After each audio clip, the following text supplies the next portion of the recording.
Para a gente ter essa conversa, eu fui pesquisar um pouco se tinha algum estudo que falava sobre as raízes do antipetismo, porque é um sentimento que se fala, muitas pessoas se declaram até em pesquisas eleitorais antipetistas. E aí descobri um estudo muito interessante que tinha passado batido, que foi publicado em 2022 por pesquisadores da Fundação Getúlio Vargas, da Universidade da Califórnia e Universidade de Minnesota. E eles identificam uma coisa que eu achei muito interessante, que o antipetismo, ele existe e ele cresce na medida em que o PT se funda e que o PT cresce, ele acompanha o PT. E eles classificam em 3 fases o antipetismo, que eu achei bastante interessante. A primeira fase, lá no começo do PT, eram as pessoas que tinham ainda saudades da ditadura e identificavam o PT como uma ameaça à ditadura, ou seja, pessoas que odiavam a democracia.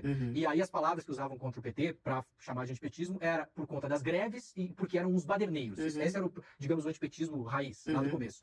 No meio do caminho tem a Lava Jato, o antipetismo é muito identificado por conta da corrupção. Então as pessoas fazem corrupção, antipetismo. E hoje eu achei curioso que o sentimento ele vem muito mais de temas que crescem principalmente dentro das igrejas evangélicas, que são os temas do aborto, do casamento de pessoas do mesmo sexo, por essa pesquisa, comparável até mesmo, e em alguns momentos até mais, do que a própria questão da corrupção, ou da greve, ou das badernas, ou da ditadura militar. Faz sentido isso para vocês? Vocês analisam isso de modo como se fosse colocar o PT num divã, assim, analisar esse sistema, esse sentimento, porque no fim das contas são também a população brasileira, parte dela, e são eleitores que o PT também quer conquistar de algum modo, né? Mostrar que a coisa não é bem assim. Faz sentido esse estudo para você? Não, faz sentido, porque assim, desde que nós nascemos, nós temos uma oposição. Porque o PT nasceu com uma bandeira diferente, de ser um partido, que geralmente os partidos de esquerda não são partidos de massa, né? São partidos mais de quadros e partidos que não disputam grandes eleições. A primeira vez que um partido de esquerda disputou a eleição para valer no Brasil foi em 89. Claro, tivemos lá atrás o Partido Comunista Brasileiro, que teve influência grande e tal, mas para valer e ficou no processo eleitoral, foi o PT. Né? Desde 89 a gente disputa a eleição e a gente fica em segundo lugar ou em primeiro lugar. Né?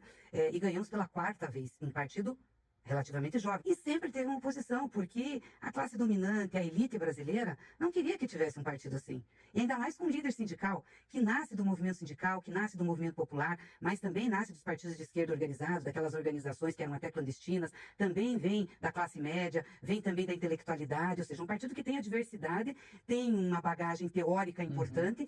Igreja, exatamente, mas tem uma militância prática.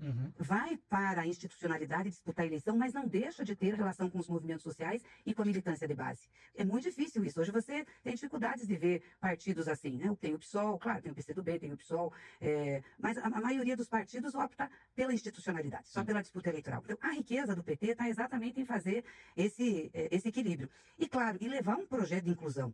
Nós estamos falando de um país que tem 500 anos, né? Um pouco mais de 500 anos de história, e a maior parte desse tempo, 99%, é de exclusão. Onde é que o povo foi incluído no processo de construção do Brasil? A não ser como mão de obra ou escrava ou barata.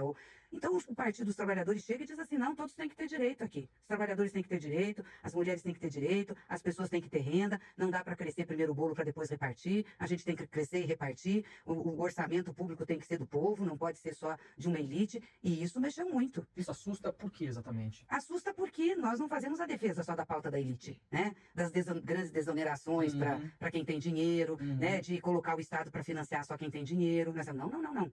Nós vamos botar todo mundo para dentro. Então o PT chega em 2003, começa a governar e começa a mudar a vida do povo. Faz o Bolsa Família. Você lembra como o Bolsa Família foi atacado? Eu lembro, primeiro foi miséria, foi muito atacado. Muito atacado.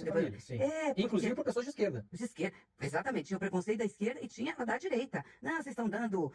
a esquerda dizia que nós estávamos dando esmola e a direita dizendo que nós estávamos sustentando vagabundo que não queria trabalhar, que era um absurdo. Nós é um enfrentamento a isso. Mas era necessário. Nós tínhamos uma parte da população, como temos agora, que não tinha condições sequer de procurar emprego. Precisava ter uma situação financeira para poder ter condições, daí sim, de empregabilidade. Deixar filho na escola. Exatamente, ter saúde e tal. Mudamos política de saúde, começamos a investir naquilo que atingia o povo. Por que o PT ganhou 4 vezes seguidas as eleições? 4 vezes seguidas, foi preciso um golpe para nos tirar, que foi o golpe com a Dilma, e a direita que nos deu o golpe abriu espaço para a extrema-direita. Que aí a extrema-direita veio com um discurso populista e com um discurso popular, mas baseado muito nos valores, no empreendedorismo, no ataque ao Estado, por fator diferente do que a burguesia e do que a elite sempre fez.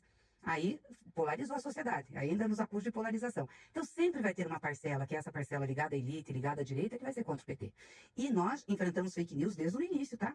Não sei se você lembra, aliás, reproduziram essas fake news agora, que o PT ia fechar a igreja, que o PT ia dividir a casa das pessoas. Era assim que a gente, entendeu? E mesmo assim, o PT nunca fechou a igreja, nunca dividiu casa das pessoas, muito pelo contrário, sempre respeitou a todos. A igreja evangélica cresceu muito nos governos do PT, porque não tinha perseguição, não tinha adesão só a uma religião. Isso foi muito importante, mas eles começam a ter uma narrativa que é essa. Então, de novo, veio na campanha. O PT vai fechar a igreja, o PT tem pacto com o diabo. Aí eu pergunto, onde é que o PT fechou a igreja até agora? Bom, quantos pastores o PT perseguiu estando no governo? Que pacto nós fizemos, a não ser o pacto com o povo brasileiro, de levar condições, renda para as pessoas? Foi isso. Então, esse debate nós temos que fazer. Infelizmente, ele vai continuar porque é uma disputa de luta de classe.